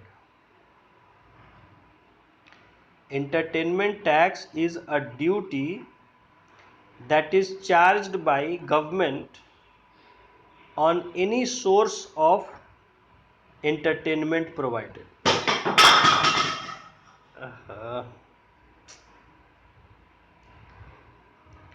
तो किसी भी तरह का जो अगर एंटरटेनमेंट कहीं प्रोवाइड किया जाता है, उस पर जो चार्ज लगाती है सरकार, उसको हम एंटरटेनमेंट टैक्स कहते हैं। This tax can be charged on movie tickets, tickets to amusement parks, exhibitions and even sports events. देखिए खेल कूद के भी जो कार्यक्रम होते हैं, उनको देखने के लिए जो टिकट लगता है, स्टेडियम में मैच देखने जा रहे हैं कहीं भी, या और कोई तरह का, तो इन सब पर जो है एंटरटेनमेंट टैक्स सरकार लगा सकती है या लगाती है। तो आपको बताए ही थे कि मूवी टिकट्स हो गए, या अम्यूज़मेंट पार्क्स जो ये सब हो गए, वीगालैंड, एसएल वर्ल्ड, क्या क्या है सब, और एग्जीबिशन, कहीं कोई प्रदर्शनी लगती है, कहीं कोई पेंटिंग का, मूर्ति का, कुछ का एग्जीबिशन किसी भी तरह का लगा है, और स्पोर्ट्स के जो इवेंट्स होते हैं, इन सब जगह में एंटरटेनमेंट टैक्स लगाया जाता है। Then there is excise duty. Excise duty देखिए समझिएगा, an excise tax is any duty on manufactured goods levied at the movement of manufacture rather than at sale। देखिए एक्साइज ड्यूटी क्या होता है, आपने कोई भी सामान अगर बनाया कमर्शियल पर्पस से, आपने कोई भी सामान इकोनॉमिक पर्पस से, यानी उसको बेचने के लिए या उससे कोई तरह का फ़ायदा कमाने के लिए कोई चीज़ बनाया, तो उस पर आपको एक्साइज ड्यूटी देना पड़ता है। क्योंकि माना जाता है कि आप कोई चीज़ बना रहे हैं तो उसमें आप कुछ रिसोर्सेज का इस्तेमाल कर रहे हैं, और रिसोर्सेज का इस्तेमाल कर रहे हैं तो रिसोर्सेज के लिए चार्ज आपको तो देना पड़ेगा। जैसे मान लीजिए मैं शरबत तैयार करके पैक करके बेच रहा हूँ, तो शरबत मैं बना रहा तो उसमें पानी इस्तेमाल कर रहा हूँ, तो पानी इस्तेमाल कर रहा हूँ, कहीं ज़मीन भी जहाँ मैं बना रहा हूँ, प्लांट होगा, फैक्ट्री होगा, वहाँ ज़मीन, ये सारी चीज़ें इस्तेमाल हो रही होगी, बिजली इस्तेमाल, तो इन सब का चूँकि आप इस्तेमाल कर रहे हैं, इसलिए आपको उनके मेंटेनेंस के लिए जो है आपको एक्साइज ड्यूटी हमसे वसूला जाता है। तो एक्साइज ड्यूटी हमेशा कोई भी चीज़ बनाते हैं उस पर लिया जाता है। देखिए क्या कह रहा है, an excise duty, excise tax is any duty on manufactured goods levied at the movement of manufacture, यानी जो सामान बना उसके मूवमेंट पर ये वसूला जाता है। जनरली एक्साइज ड्यूटी जो है, ये जब कोई चीज़ बनाए उस पर नहीं, कोई चीज़ बना के आप कहीं ले जा रहे हैं तब उस पर ड्यूरिंग द मूवमेंट वसूला जाता है। तो यही कहा जा रहा है कि an excise tax is a duty on manufactured goods levied at the movement of manufacture. Manufacture यहाँ हुआ मतलब जो finished product, movement of finished product rather than at cell.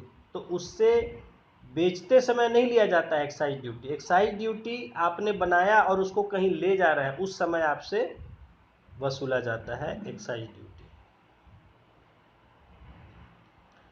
Excise is typically imposed in addition to an indirect tax such as sales tax. Excise tax जो है ये तो लिया ही जाता है, साथ ही साथ वो सामान जो बेचने के लिए ले जा रहा होता है, तो जब बेचता है तो उसको सेल्स टैक्स के रूप में उससे कुछ टैक्स लिया जाता है। बनाने के समय में जो जो चीज लग रहा है, जो भी सामान लग रहा है, उस पे टैक्स लगेगा, प्लस जाके बेचेगा उस पर भी टैक्स लगेगा। देखिए बता रहे हैं, समझिएगा। मान लीजिए मैंने एक टेबल फैन बनाने का फैक्ट्री लगाया, ठीक है, पटना में कहीं भी, मान लीजिए बिहटा में मैंने एक छोटा सा ज़मीन लेके फैक्ट्री बनाया, वहाँ पर टेबल फैन बनाने का फैक्ट्री बनाया। तो टेबल फैन बन रहे हैं, हर महीने मान लीजिए वहाँ 1000 टेबल फैन बन रहे हैं। तो जब उन टेबल फैन को बेचने के लिए मैं ले जाऊंगा वहाँ से, तो वहाँ जब बॉर्डर क्रॉस करूंगा, किसी जगह कहीं जाऊंगा, तो वहाँ मुझसे एक्साइज ड्यूटी उसका लिया जाएगा। तो ये मूवमेंट के दौरान लिया जाता है, पहली बात। मतलब कहीं ले जा रहे हैं, अब वो डिपेंड करता है कानून क्या है, एक्साइज ड्यूटी आपको कहाँ लगेगा, ठीक है, जिला पार करिएगा, गांव पार करिएगा कि राज्य पार करिएगा, कब लगेगा एक्साइज ड्यूटी। लगता है कभी कोई दायरे को पार करने पे। हाँ, पहले तो और बहुत लगता था, अब इधर जो है बहुत सारे को हटा दिया गया, जीएसटी सबको एक नाम दे दिया गया है। पहले बहुत तरह का टैक्स, शहर में भी आप कोई चीज़ बाहर से लाते थे तो उस पर ऑक्ट्रॉय होता था, ऑक्ट्रॉय बोलते थे। अभी भी लगता है बहुत चीज़ों पर ऑक्ट्रॉय, जो कि आप जैसे कोई चीज़ दूसरे शहर से इस शहर में ला रहे हैं तो उस पर आपको चार्ज देना पड़ेगा। समझ गए? पहले बहुत तरह का टैक्स होता था। तो ये जो टैक्स था कि जब आप कोई सामान बना के कहीं ले जा रहे हैं, अब मान लीजिए आपने सामान बनाया और मेरा वहीं फैक्ट्री में पड़ा हुआ है, तब उस पर कोई टैक्स नहीं लगेगा। अगर उसको मैं बेचने के लिए कहीं ले जा रहा हूँ, तब उस पर जो है कहीं पर टैक्स लिया जाएगा उससे। तो पहली चीज़ इसमें क्लियर होनी चाहिए कि ये टैक्स मूवमेंट के दौरान वसूला जाता है, सेल के दौरान नहीं। अब जब मूवमेंट होके वो पहुंच गया जहां बेचना था, मान लीजिए पटना में मैंने शोरूम खोला है, तो बिहटा से आ गया यहाँ मेरे शोरूम में, और वहाँ तो वहाँ अब जब बेचूंगा उसको, तो बेचते वक्त मुझे फिर उसका एक और टैक्स देना पड़ेगा जिसको कहते हैं सेल्स टैक्स। बेचने के समय हाँ, बेच मार्केट में हमारे दुकान में मान लीजिए आ गया, आपकी दुकान में आया तो उस पर एक्साइज टैक्स लग गया, कहीं उससे ले लिया गया होगा एक्साइज टैक्स। तो वो तो बॉर्डर क्रॉस किया होगा तो उसको एक्साइज टैक्स तो लग गया, वो तो समझ गए। हाँ, उसके बाद दुकान में आया या फिर मार्केट में हम सप्लाई, हाँ, दुकान में गया, किसी का भी दुकान में, चाहे मेरी दुकान में, चाहे किसी के भी दुकान में, तो वहाँ पर दुकान में गया तो उस पर सेल टैक्स लग जाएगा। नहीं, दुकान पर गया ना, तो जाने के समय तो उस पर बीच में ही कहीं लग गया होगा एक्साइज टैक्स। तो वो हाँ ठीक है, समझ गए इतना? अब उसकी दुकान में जब वो बेचेगा उसको, जिस दिन, तो जिस समय बेचेगा उस समय फिर उस पर लगेगा, बेचने का टैक्स लगेगा, सेल्स टैक्स लगेगा। तो वो तो पब्लिक से वसूलेगा। वसूलेगा पब्लिक से, लेकिन लगेगा उस पर। लगेगा उस पे, जैसे सिनेमा हॉल में हाँ देखो हाँ कितना हाँ। बिजनेस करेगा। हम्म। तो सेल टैक्स भी देना पड़ता है, एक्साइज ड्यूटी भी देना पड़ता है हाँ। बिजनेस में। हम्म। मतलब बेचने के प्रक्रिया में भी उस पे टैक्स लगेगा, हाँ, और क्योंकि देखिए ले बेचते आने हैं के क्रम कोई भी, में, ले जाने के क्रम में भी कोई टैक्स। भी व्यक्ति जब बेचता है तो फायदा कमाने के लिए ना बेचता है। 100 रुपए का चीज होगा 200 में बेच दिया होगा। होता है ना, लोग 100 रुपए का चीज रहेगा, आपको कहेंगे 400 दाम है, आप 300 बोलिएगा, अच्छा भाई बार्गेनिंग कर लेता हूँ, 300 में आप लेके आ जाइए। चीज़ तो 100 ही रुपए का था, तो उसने आपको 300 में बढ़ा के बेच दिया, तो 200 का उसका फायदा हो गया। हाँ। तो उसने फायदा कमाया ना इस बेचने से, लेकिन उस फायदा कमाने के बदले सरकार को कुछ तो दिया नहीं। हाँ। इसी के लिए उससे सेल्स टैक्स लिया जाता है। तो सेल टैक्स भी तो वो तो पब्लिक से ही ना वसूलेगा दुकान। हाँ, वसूलेगा पब्लिक से ही। खर्चा तो जा तो रहा पब्लिक, हाँ हाँ। जा तो रहा पब्लिक। Yes yes. तो फायदा तो दुकानदार ही को ना हो रहा है, है। फायदा तो दुकानदार को ही हो रहा है। दुकानदार को ना फायदा है ना घाटा है। हाँ फायदा, मतलब हाँ, वैसे जो पैसे का फायदा है वो तो दुकानदार को ही है ना। वही ना। हाँ, तो इसीलिए उससे सेल टैक्स लिया जाता है कि भाई आप बढ़ा के दाम पर बेच रहे हैं तो फायदा हो रहा है आपको, तो सरकार को भी उसमें कुछ दीजिए परसेंटेज। तो देना तो पब्लिक को ही पड़ रहा है ना, उसको कोई ना देना पड़ रहा हाँ है। हाँ हाँ। तो ये तो समझ गया, ले आने के क्रम में और सेल करने के सेल टैक्स। और ये मैन्युफैक्चरिंग के समय भी से ये ड्यूटी लगता है। है। कोई भी चीज रॉ मटेरियल यूज करते हैं किसी चीज को हम्म मैन्युफैक्चरिंग करने के लिए, तो उस हम्म। पे भी एक्साइज ड्यूटी लग गया। हाँ हाँ हाँ। और ले आने के क्रम में भी किसी पर्टिकुलर एरिया को क्रॉस किए बॉर्डर को, उस पे भी टैक्स लग गया, एक्साइज ड्यूटी। नहीं और नहीं, एक्साइज आपको एक ही बार लगेगा, एक्साइज 2 बार नहीं लगेगा, एक्साइज एक ही बार लगेगा। या फिर मैन्युफैक्चरिंग के समय में लगे या फिर बॉर्डर क्रॉस करने के समय में हाँ लगे, हाँ। तो दोनों में कहीं पे भी लग सकता है। हम्म।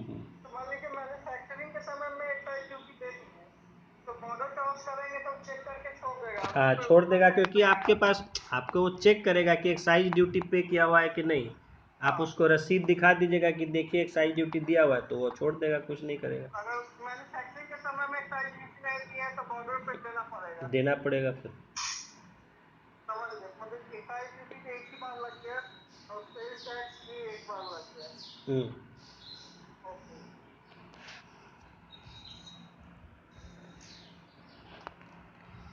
तो ये एक्साइज ड्यूटी हो गया। And goods and services tax.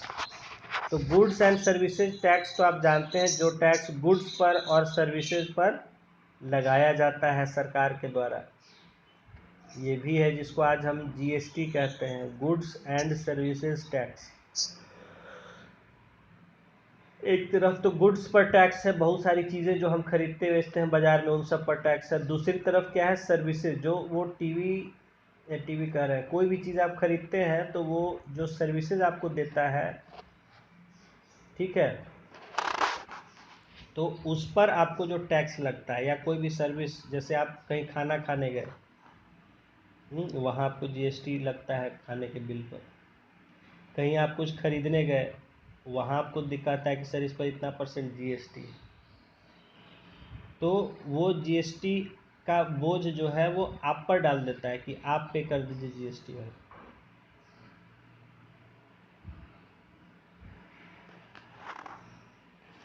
GST जो है हो गया goods and services, service tax.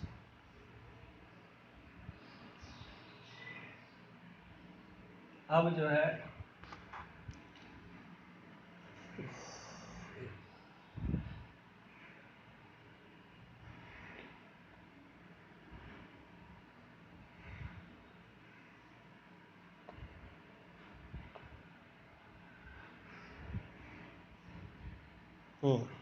एक मिनट चेक कर लेते हैं।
हाँ,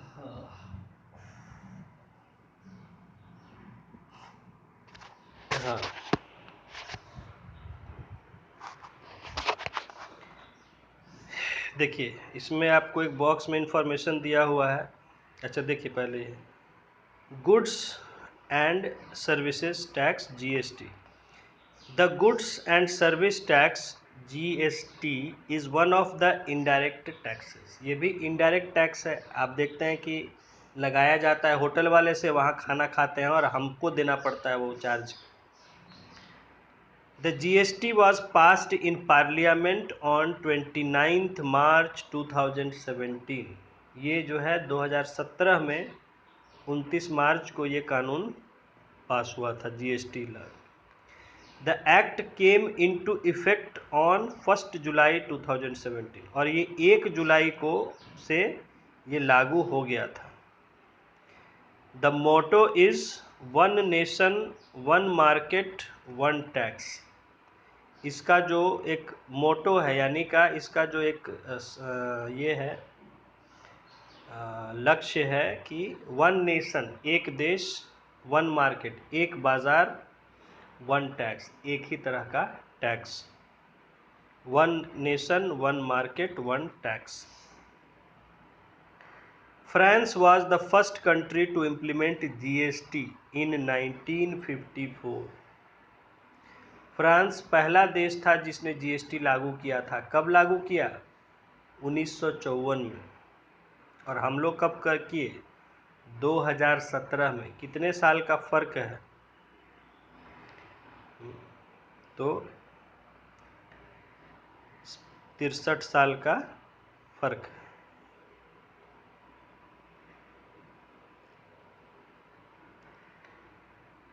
नाउ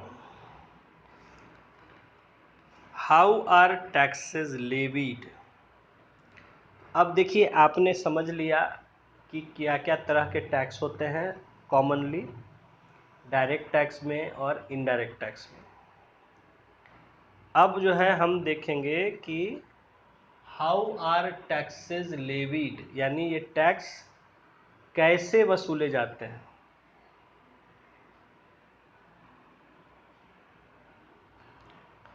ये tax is levied by the government progressively, proportionately as well as regressively. 3 तरह से टैक्स वसूले जाते हैं, प्रोग्रेसिवली, प्रोपोर्शनेटली एंड रिग्रेसिवली। तो सबसे पहले देखते हैं प्रोग्रेसिवली यानी प्रोग्रेसिव टैक्स या progressive taxation. Progressive tax rate is one. देखिए प्रोग्रेसिव वर्ड का मतलब ही होता है क्या? प्रोग्रेस, बढ़ते हुए, आगे बढ़ते हुए। प्रोग्रेसिव वर्ड का हम लोग जनरली मतलब लेते हैं आगे बढ़ते हुए यानी आगे की सोच रखते हुए। यहाँ कह रहा है प्रोग्रेसिव टैक्स यानी बढ़ते हुए। देखिए क्या है? Progressive tax rate is one in which the rate of taxation increases as the tax base increases. ठीक है, प्रोग्रेसिव टैक्स एक ऐसा सिस्टम है, ऐसा टैक्स रेट है जिसमें कि जैसे जैसे ज़्यादा लोगों पर टैक्स लगता है इसका टैक्स का रेट जो है वो बढ़ता चला जाता है।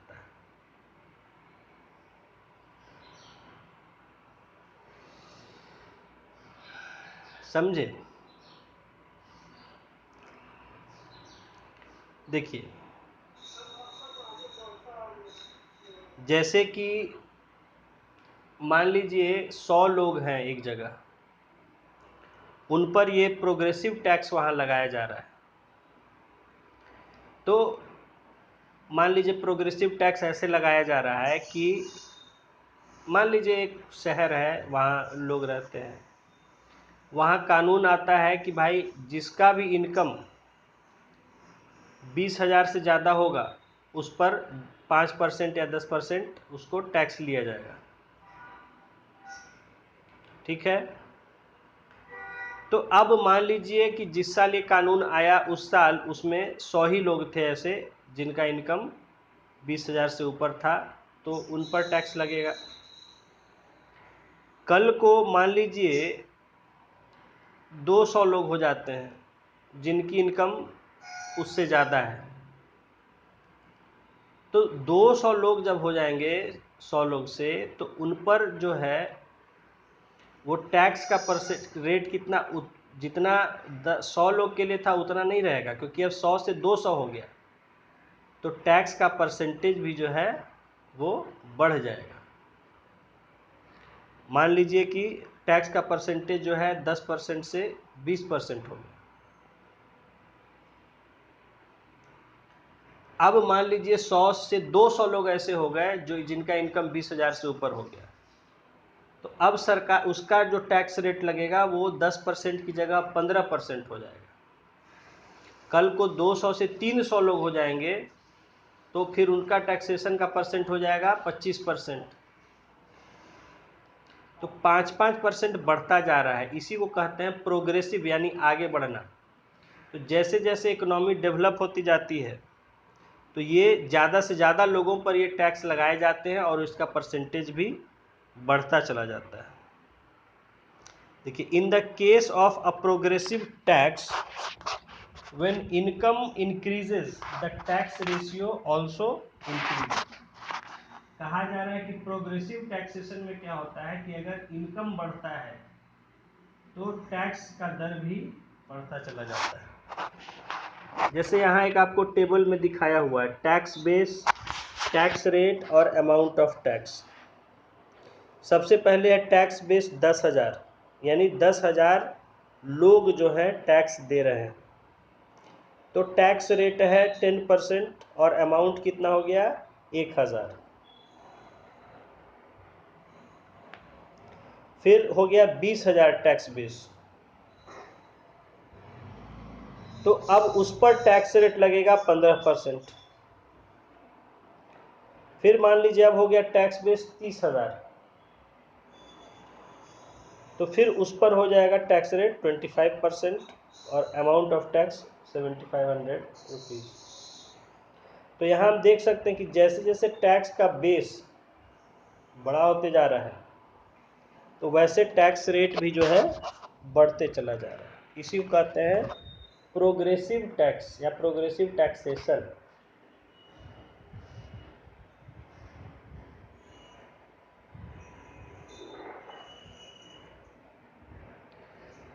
दूसरा है प्रोपोर्शनेट टैक्स। प्रोपोर्शनेट टैक्स कहते हैं, देखिए, tax levied on goods and service in a fixed portion is known as proportionate taxes. क्या कह रहा है कि tax levied on goods and services in a fixed portion is known as a proportionate taxes. All taxpayers contribute the same proportion of their incomes. यहाँ कहा जा रहा है प्रोपोर्शनेट टैक्स की इसमें सबको एक ही जैसा टैक्स देना रहता है। ऐसे टैक्स सिस्टम को हम कहते हैं प्रोपोर्शनेट टैक्स। कि टैक्स जो है, मान लीजिए इनकम टैक्स कल को सरकार ऐसा कर देती है तो उसमें चाहे वो कोई भी हो, चाहे वो अंबानी हो, चाहे वो बिरला हो, चाहे वो कोई भी आदमी, मैं हूँ, आप हो, कोई भी हो, सबको होगा कि अपने अपने इनकम का 10% टैक्स के रूप में देना है तो देना है। वो कोई फर्क नहीं पड़ता है पैसे वाला है, कम पैसे वाला है, ज़्यादा पैसे वाला है, सबको एक जैसा देना है। ऐसे सिस्टम को कहते हैं प्रोपोर्शनेट टैक्स रेट सिस्टम।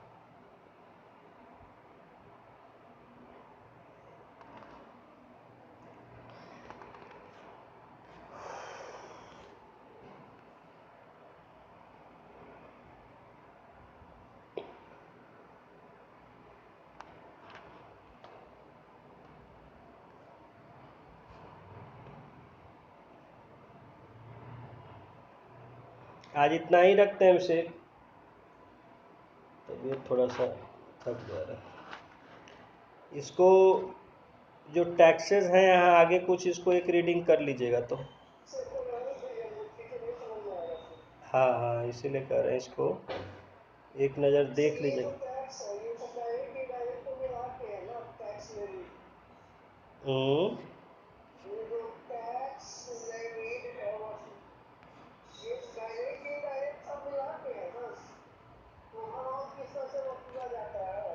एक मिनट।